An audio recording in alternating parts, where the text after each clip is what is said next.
Good morning, second years. How are you? Now we are going to study about the cystic fibrosis, that is last disorder of the obstructive airway disorder. So, starting with the introduction part, cystic fibrosis, also known as CF or mucoviscidosis, is a common recessive genetic disease which affects the entire body, causing progressive disability and often early death. Cystic fibrosis is an inherited disease that affects the secretory gland, including the mucus and the sweat gland. Cystic fibrosis mostly affect the lung, pancreas, liver, intestine, sinuses and the sex organ. नाम के according cystic fibrosis जो है एक म्यूकोविसिडोसिस disease है, mucus का production करता है और विसिड हो जाता है, बहुत ही थिक हो जाता है जिसमें, और ये प्रोग्रेसिव डिसऑर्डर है, क्रोनिक डिसऑर्डर है जो वापस रिवर्ट बैक नहीं हो सकता है, बिकॉज ये इनहेरिटेड है, मतलब कि जेनेटिक डिसऑर्डर है जो कि पेरेंट्स से जो नए ऑफस्प्रिंग है, चिल्ड्रन से, उनमें ट्रांसमिट होता है। मेनली ये म्यूकस प्रोड्यूस करने वाले ग्लैंड और स्वेट ग्लैंड को अफेक्ट करता है। तो ये जहाँ जहाँ पर आपके mucus producing and sweat gland रहेंगे उन सबको अफेक्ट करते हैं, जैसे कि lung, pancreas, liver, intestine, sinuses, sex organ. But हम इसको रेस्पिरेटरी सिस्टम के अंडर में पढ़ रहे हैं, सो हम लोग सिस्टिक फाइब्रोसिस जो पढ़ेंगे वो लंग्स के अंदर पढ़ेंगे। So definition part, cystic fibrosis is a disease passed down through the families that causes thick sticky mucus to build up in the lung, digestive tract and other areas of the body. So आपका hereditary disorder है जो family से नए generation में पास होता है और जिसमें नॉर्मली थिक और स्टिकी म्यूकस का बिल्डअप होता है, प्रोडक्शन होता है लंग्स के अंदर में, और यही जो म्यूकस है वो रेस्पिरेटरी पैसेजेस को ब्लॉक करता है। सो इटियोलॉजी के लिए एक सबसे रिस्पॉन्सिबल जो चीज़ है, बिकॉज ये जेनेटिक डिसऑर्डर है, सो यहाँ पर म्यूटेशन होता है CF जीन में, सिस्टिक फाइब्रोसिस जीन में, और वो क्रोमोसोम नंबर 7 पे है। और ये जो है एक जीन जो प्रोटीन एनकोड करके रखता है, सिस्टिक फाइब्रोसिस ट्रांसमेम्ब्रेन रेगुलेटर, ठीक है। सो ये एक प्रोटीन बनाता है जो सॉल्ट और वाटर के मूवमेंट को बॉडी में मूव करने में हेल्प करता है सेल्स में। सो आपका ये जो सिस्टिक फाइब्रोसिस ट्रांसमेम्ब्रेन रेगुलेटर जो प्रोटीन बना रहा है वो एक एबनॉर्मल टाइप का प्रोटीन का फॉर्मेशन करता है जो प्रॉपरली वर्क नहीं कर पाता है, और जिसके कारण से ही थिक और स्टिकी म्यूकस का प्रोडक्शन होता है, और सॉल्ट जो है, स्वेट जो है बहुत ही सॉल्टी हो जाता है, बिकॉज म्यूकस के पास भी वाटर नहीं आ पा रहा है, दूसरा आपके स्वेट के पास भी इनफ वाटर नहीं आ पा रहा है, जिसके कारण से म्यूकस भी स्टिक हो जाता है, स्वेट भी बहुत ही ज़्यादा सॉल्टी हो जाता है। सो ये मेन आपका पैथोफिजियोलॉजी में उसको डिटेल में पढ़ेंगे। मेन जो इटियोलॉजिकल फैक्टर है that is the mutation in the CF gene on the chromosome number 7। So risk factors जो हैं किन में सबसे ज़्यादा हो सकता है, दैट इज़ मेल और फीमेल बोथ में इक्वली रिस्पॉन्सिबल है। फैमिली हिस्ट्री सबसे ज़्यादा रिस्क फैक्टर है, अगर फैमिली में किसी को हिस्ट्री है तो मे भी नए जनरेशन को होने के चांसेस हैं, और रेस जो है ऑल रेसेस में ये कॉमनली देखा गया है। नाउ यहाँ पे एक डायग्राम देखेंगे हम लोग, अनअफेक्टेड एंड अफेक्टेड फादर और मदर के बारे में दिया है। कैरियर हैं ये लोग, कैरियर वो होते हैं जो सिम्टम्स शो नहीं करते हैं बट वो आपके डिफेक्टिव जीन को अपने में कैरी करते हैं। अगर इन दोनों की शादी हो गई तो उनमें से जो बच्चे होंगे दैट इज़ एक अनअफेक्टेड हो सकता है पूरा हेल्दी, दो जो हैं वो कैरियर हो सकते हैं, और एक पूरी तरह से अफेक्टेड हो सकता है।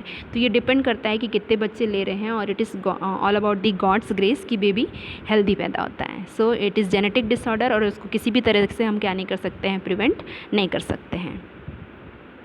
नेक्स्ट है क्लिनिकल मैनिफेस्टेशन। क्लिनिकल मैनिफेस्टेशन जो है आपका लंग्स और साइनस से हम लोग रिलेटेड पढ़ेंगे, बाकी ऑर्गन का मैं नहीं बता रही हूँ यहाँ पे। सो सबसे इंपॉर्टेंट जो फीचर है, थिक और स्टिकी म्यूकस का बिल्डअप होता है एयरवेज में। सो आपका एयरवेज जो है वो क्या हो जाएंगी, ब्लॉक हो जाएंगी, क्योंकि म्यूकस प्रोडक्शन हो रहा है। सो कफिंग यहाँ पर होगा, एयरवे ब्लॉकेज के कारण इन्फेक्शन होगा, और साइनोसाइटिस डेवलप हो सकता है। कभी कभी सिस्टिक फाइब्रोसिस जो है नेज़ल पॉलिप, एक एक्स्ट्रा ग्रोथ जो है नोज़ में वो डेवलप कर सकता है, जिसके कारण से पर्सन को नेज़ल कंजेशन भी होता है, और इसके कारण से पर्सन को एपिसोड्स ऑफ निमोनिया भी डेवलप हो सकता है, पर्सन को फटीग रहता है। इन्फेक्शन है तो मे बी फीवर के चांसेस भी क्या हो जाते हैं, बढ़ जाते हैं। So these are the clinical manifestation.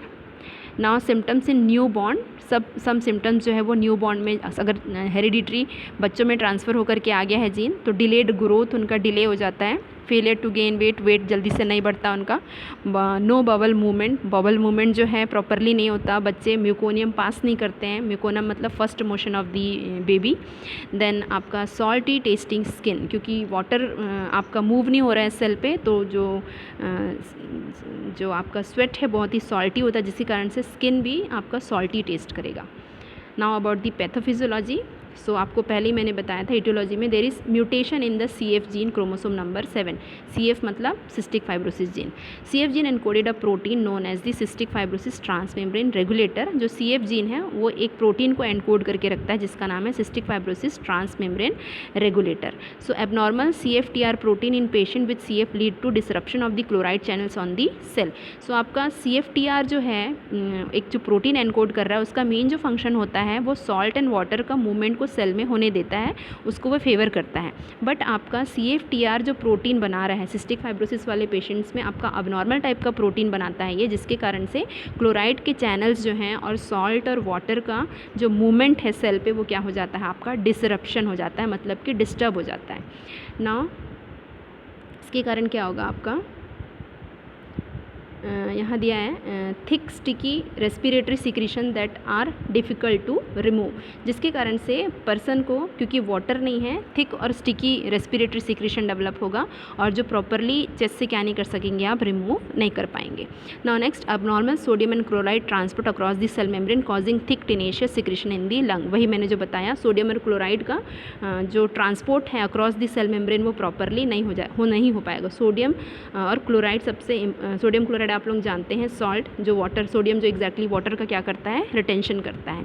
सो ये प्रॉपरली क्या नहीं हो पाएंगे, आपके एक्सचेंज नहीं हो पाएंगे, जिसके कारण से वाटर का कमी हो जाएगा और जो सिक्रीशन है वो कैसा हो जाएगा, थिक हो जाएगा। CFTR loss of its function as a chloride ion transporter. आपका CFTR जो है आपका सिस्टिक फाइब्रोसिस ट्रांसमेम्ब्रेन जो रेगुलेटर है वो लॉस कर देगा अपना फंक्शन, क्योंकि वो एबनॉर्मल टाइप का प्रोटीन बनाया है और ये एग्जैक्टली क्लोराइड आयरन का ट्रांसपोर्टर है। आपको पता है सोडियम और सोडियम क्लोराइड जो है, क्लोराइड को क्या करता है, वो ट्रांसपोर्ट करता है एग्जैक्टली ऑक्सीजन के एक्सचेंज में, जो है क्लोराइड बहुत ज़्यादा हेल्प करता है। तो क्लोराइड को ट्रांसपोर्ट करने में ये क्या करेगा, इनइफेक्टिव हो जाएगा, क्योंकि वो एबनॉर्मल प्रोटीन को क्या किया है, प्रोड्यूस किया है। सो ब्रीदिंग डिफिकल्टी वाले कंडीशन भी क्या हो सकते हैं, पर्सन के अंदर में अराइज हो सकते हैं।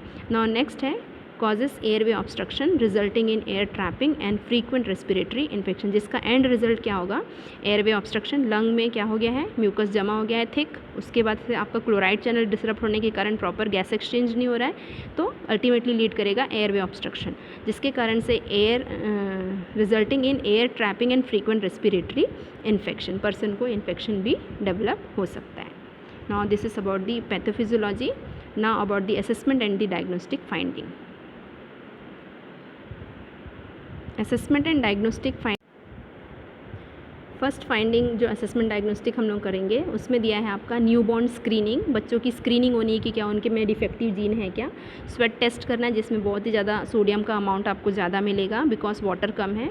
अदर टेस्ट में आएगा जेनेटिक टेस्टिंग, जीन्स की टेस्टिंग होनी है, चेस्ट एक्सरे करना है, और जो आपके रेस्पिरेटरी साइनसेस हैं, पैरानेजल साइनसेस, उनकी एक्सरे होना है। लंग फंक्शन को टेस्ट करना है थ्रू दी स्पायरोमेट्री। स्पूटम का कल्चर करना है इन्फेक्शन देखने के लिए।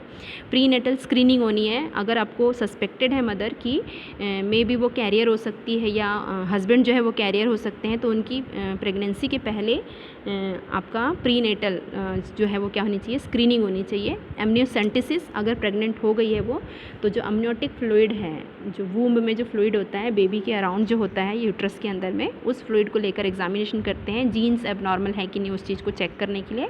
और नेक्स्ट है आपका सिस्टिक फाइब्रोसिस कैरियर टेस्टिंग। ये पेरेंट्स में होता है कि क्या वो कैरियर हैं क्या, कि वो एक डिफेक्टिव जीन को न्यूबॉर्न में कैरी कर रहे हैं क्या।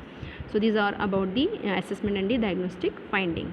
Now next is about the management. So cystic fibrosis का कोई भी क्योर नहीं है क्योंकि ये एक हेरिडिटरी डिसऑर्डर है। सो हम सिर्फ उसका जो सिम्टम है उसको क्या कर सकते हैं, इम्प्रूव कर सकते हैं, पर्सन को सिम्टम से रिलीव कर सकते हैं। सो आपका preventing and controlling lung infection को प्रिवेंट करना है, हाइजीन मेंटेन करना है, रेस्पिरेटरी इन्फेक्शंस को प्रिवेंट करना है, ट्रिगर्स से हमेशा अपने आप को क्या करके रखना है, बचा के रखना है। Now loosening and removing thick sticky mucus from the lung, इसके लिए मेन जो है आपका स्टीम इन्हेलेशन है और चेस्ट फिजियोथेरेपी, जिसके थ्रू हम लोग थिक म्यूकस को लूज़ करके क्या कर सकते हैं, लंग से बाहर निकाल सकते हैं। देन प्रिवेंटिंग और ट्रीटिंग ब्लॉकेज इन दी इंटेस्टाइन, अगर इंटेस्टाइन में कुछ प्रॉब्लम हो रही है तो वो रिलेटेड टू आपका जीआई में हम लोग पढ़ेंगे। Then providing enough nutrition and preventing dehydration, adequate high protein diet provide करना है। दूसरा आपका डिहाइड्रेशन ना हो उसके लिए प्लेंटी ऑफ फ्लूइड्स उसको क्या करना है, आपको देना है। Now next treatment modalities are chest physiotherapy. Chest percussion करेंगे हम। चेस्ट फिजियोथेरेपी देने से वो आपका लूज़ करता है स्टिकी म्यूकस को ट्रैकियोब्रोंकियल ट्री से और इजीली एक्सपेक्टोरेट होने में वो हमको मदद करता है। Now breathing technique, deep breathing and coughing exercise person को सिखाना है। सब मेडिकेशंस है यहाँ पे, जैसे कि एंटीबायोटिक इन्फेक्शन से ट्रीट करने के लिए, एंटी इन्फ्लामेटरी जो ड्रग्स हैं कॉर्टिकोस्टेरॉइड्स जो देते हैं वो इन्फ्लामेशन को कम करते हैं। ब्रोंकोडायलेटर्स जो है वो ब्रोंक्यूल्स को डायलेट करेंगे। म्यूकस थिनिंग मेडिकेशन जो है म्यूकस को थिन करेंगे जिसके थ्रू जो म्यूकस है आसानी से बाहर आ सके। नाउ जीन थेरेपी है, और जीन थेरेपी जो होता है डिफेक्टिव जीन को एग्जैक्टली हेल्दी जीन से रिप्लेस करने की एक थेरेपी होती है। और लास्ट है आपका oxygen therapy, because air trapping हो रही है, पेशेंट को एयर हंगर हो रहा है, ऑब्स्ट्रक्शन है, सो ऑक्सीजन थेरेपी आपको प्रोवाइड करना है। So this is about the other measures. Now one more measure is there, that is pulmonary rehabilitation. Pulmonary rehabilitation का मतलब ये नहीं है कि आपका मेडिकल ट्रीटमेंट दे करके हम उसको पूरी तरह से क्योर कर रहे हैं। पल्मोनरी रिहेबिलिटेशन का मतलब होता है आपका मेडिकल थेरेपी, जिसमें कि आपका एक्सरसाइज ट्रेनिंग आता है, न्यूट्रिशनल काउंसलिंग होती है, हेल्थ एजुकेशन है जिसमें लंग डिसीज़ से हम कैसे प्रिवेंट कर सकते हैं और कैसे मैनेज कर सकते हैं, एनर्जी कंजर्विंग टेक्निक्स बताना है, क्योंकि ऑक्सीजन का सप्लाई जो है बॉडी के अंदर में कम हो रहा है तो ज़्यादा फटीग ना हो कोशिश करना है और एनर्जी को कंजर्व करके रखना है। ब्रीदिंग स्ट्रैटेजी सिखाना है उसको, deep breathing and coughing exercise सिखाना है उसको, and psychological and group support and counselling उसको देना है। So this are all about the pulmonary rehabilitation. Now next is the surgical management, क्योंकि सिस्टिक फाइब्रोसिस जो है आपका क्रोनिक प्रोग्रेसिव डिसऑर्डर है। धीरे धीरे लंग्स जो है वो because of the lack of the oxygen वो धीरे धीरे डैमेज होने लगते हैं। सो इसका अल्टीमेटली जो ट्रीटमेंट वो है लंग ट्रांसप्लांटेशन। एक डिसीज जो डोनर है जिसका लाइफ एंड हो रहा है, अगर वो विलिंग है डोनेट करने के लिए अपना हेल्दी लंग, सो वो डोनर के थ्रू लंग ले करके लंग ट्रांसप्लांट करके ही इसका सर्जिकल मैनेजमेंट किया जा सकता है, अदरवाइज़ इसका कोई भी और सर्जिकल ट्रीटमेंट नहीं है। Now next is the dietary management. So because आपको पता है कि सॉल्ट जो है बहुत ही आपका रिमूव हो रहा है सोडियम, क्योंकि स्वेट के थ्रू आपका जो सॉल्ट है पूरे बॉडी से क्या हो रहा है बाहर आ रहा है, तो सोडियम की कमी हो जाती है बॉडी में, तो हाई सॉल्ट डाइट देना है पेशेंट को। और दूसरा जो है प्लेंटी ऑफ फ्लूइड्स देना है ताकि म्यूकस जो है वो थिन हो सके, जो सोडियम क्लोराइड के चैनल है वो प्रॉपरली वाटर के थ्रू वहाँ पर क्या हो सके फंक्शन कर सकें और आपका जो फ्लूइड है सेल्स में प्रॉपरली ट्रांसपोर्ट हो सके। तो प्लेंटी ऑफ फ्लूइड्स क्या करना है हमको देना है, बिकॉज सिस्टिक फाइब्रोसिस में सॉल्ट और वाटर का मूवमेंट जो है सेल में वो ही डिसरप्ट हो जाता है, तो इसलिए ही सॉल्ट और वाटर को इनटेक में हमको डाइटरी सप्लीमेंट के रूप में उनको देना है। Now nursing management. सो आपका some nursing diagnosis are there, ineffective airway clearance related to excess tenacious mucus. So mucus को क्लियर आउट करने के लिए हमने पढ़ा है चेस्ट फिजियोथेरेपी, आपका नेबुलाइजेशन करना है, deep breathing and coughing exercise आपको देना है। Then imbalance nutrition related to poor appetite and increased calorie expenditure. So person का न्यूट्रिशन इम्बैलेंस हो सकता है और आपका पुअर एपेटाइट है उसको, सो आपको प्लान करना है पेशेंट के इंटरेस्ट के अकॉर्डिंग डाइट प्लानिंग करनी है, हाई प्रोटीन, सॉल्ट इंटेक थोड़ा सा ज़्यादा और प्लेंटी ऑफ लिक्विड्स क्या करना है हमको पेशेंट को देना है। Now anxiety related to dyspnoea, because patient को आपका एयरवे ऑब्स्ट्रक्शन है तो डिस्निया भी डेवलप हो रहा है। सो ऑक्सीजन थेरेपी यहाँ पर आएगी। सबसे पहले पेशेंट को प्रॉपर पोजीशन देना है, एयरवे को पेटेंट करना है ताकि डिस्निया रिलीव हो सके, और एंग्जाइटी को क्या करना है आपको पेशेंट के कम करना है, काम एंड क्वाइट एनवायरनमेंट देना है उसको, साइकोलॉजिकल सपोर्ट देना है। So this is all about the nursing management of cystic fibrosis. Now prevention एक ही है क्योंकि ये कैरियर थ्रू दी कैरी होता है पेरेंट्स से मदर के थ्रू। सो प्रीनेटल टेस्टिंग जो होता है आपका कैरियर टेस्टिंग जो है वो सबसे इम्पॉर्टेंट है, ताकि पेरेंट्स जो है सोच समझ के ही एक नए बच्चे को लेने के लिए उन लोग क्या कर सकें, प्लान कर सकें। सो आपका प्रीनेटल काउंसलिंग सबसे इम्पॉर्टेंट चीज़ है प्रिवेंशन में। Now about the complication, cystic fibrosis अगर डेवलप हो गया है तो पर्सन को कुछ कॉम्प्लिकेशंस भी डेवलप हो सकते हैं, that is coughing up the blood. Chest infection अगर हो गया है तो ब्लड भी आ सकता है कफ के साथ।